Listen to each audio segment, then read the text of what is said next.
Welcome back, where we secure, contain, and report.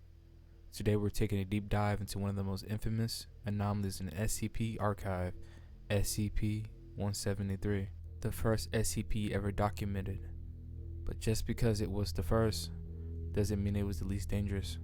In this video, we're going to break down the full history, origins, and containment procedures of SCP-173, and why it's one of the most iconic creatures in the SCP universe. But be careful, because SCP-173 is watching. SCP-173, also known as the Sculpture, is a classified Euclid, a dangerous object requiring special containment. It resembles a statue made of concrete and rebar, with traces of Krylon brand spray paint. But this isn't just an ordinary sculpture, it's far more sinister. The anomaly is extremely hostile and unpredictable. It's immobile while under direct observation, but the moment you blink or turn away, SCP-173 is capable of moving at extreme speeds, snapping the necks of its victims in an instant. No one has ever survived a direct attack. This ability to move unseen makes containment challenging. The staff must follow strict procedures to ensure they always keep their eyes on the anomaly during the interactions. If multiple personnel are present, one person must always keep eye contact while others blink at intervals. Now let's look at SCP-173's containment procedures, which are as crucial as the anomaly itself. SCP-173 is held in a locked container at Site-19, monitored by multiple cameras and pressure sensors. Personnel who enter must maintain constant eye contact with SCP-173. If contact is broken, it will attack instantly. There's no room for error. The containment chamber is cleaned often, as SCP-173 excretes an unknown substance that has to be removed to avoid blockages or potential risk. Even though its behavior is well documented, there's always a risk of an unforeseen breach. Site-19 has suffered multiple losses over the years due to small mistakes during routine. Now let's talk about origins and fan lore. While SCP-173 is now famous as a part of the SCP Foundation, its story begins outside the Foundation's world. It was first posted anonymously on the SCP Wiki back in 2007 by user Moto42. This simple entry would become the foundation for one of the largest collaborative fiction projects on the internet.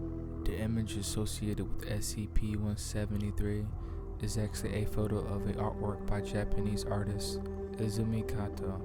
However, in the SCP community, it has taken on a life of its own. Many have speculated about its origins, what exactly is SCP-173, and why it behaves the way it does, and if there's a deeper meaning behind its relentless nature. Theories range from it being an ancient artifact with ties to unknown cultures, to SCP-173 being a creature that feeds on fear or energy, explaining why it needs constant observation. Some fans even speculate that SCP-173 might be connected to other SCPs, forming a larger network of anomalies within the universe. Now let's talk about SCP-173 in pop culture. SCP-173's influence isn't just confined to the SCP Foundation website.